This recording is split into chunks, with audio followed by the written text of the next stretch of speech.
नमस्कार मित्रांनो, मी मृण्मयी 10वी अ भाग 62च्या रिकॅपमध्ये तुमचं खूप खूप स्वागत करते.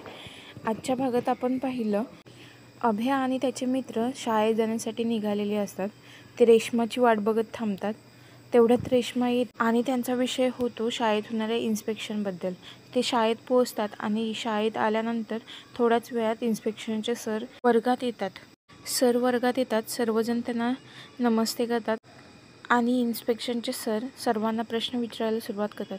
ते सर्वांनाच प्रश्न विचारत असतात. काहीजण बरोबर तर काहीजण चुकीची उत्तरं देतात. हे सर्व झाल्यानंतर सर शेवटचा प्रश्न मधुकरला विचारतात.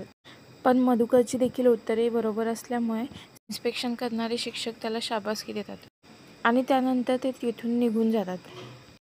वर्गातून बाहेर आल्यानंतर इन्स्पेक्शन करणारे शिक्षक शाळेला योग्य ती श्रेणी देतात आणि कुरकुटे सरांना थोडेसे बोलून ते तिथून निघून जातात. थोड्याच वेळात सर्व शिक्षक 10वीच्या वर्गात येऊन सर्व मुलांचे अभिनंदन करतात आणि थोड्याच वेळात त्यांना खेळण्यासाठी बाहेर मैदानावर सोडले जाते. त्याआधी कांबळे सर त्यांना उद्या 10वीचे फॉर्म भरायचे आहेत, तर त्यासाठी 360 रुपये लागतील, ते घेऊन या असं सांगतात. आणि मग थोड्याच वेळात अभ्या आणि त्याचे मित्र सर्वजणच 360 रुपये जमा करण्यासाठी आपापल्या घरी येतात. सर्वांना 10वीच्या फॉर्मसाठी पैसे भरायला पैसे मिळतात, पण रेश्माला मात्र पैसे मिळत नाहीत. त्याची आई तिच्यावर रागवलेली असते, कारण तिने लग्नाला नकार दिला. आता पाहूयात पुढच्या भागात की रेश्माला पैसे मिळतील की नाही. तोपर्यंत धन्यवाद.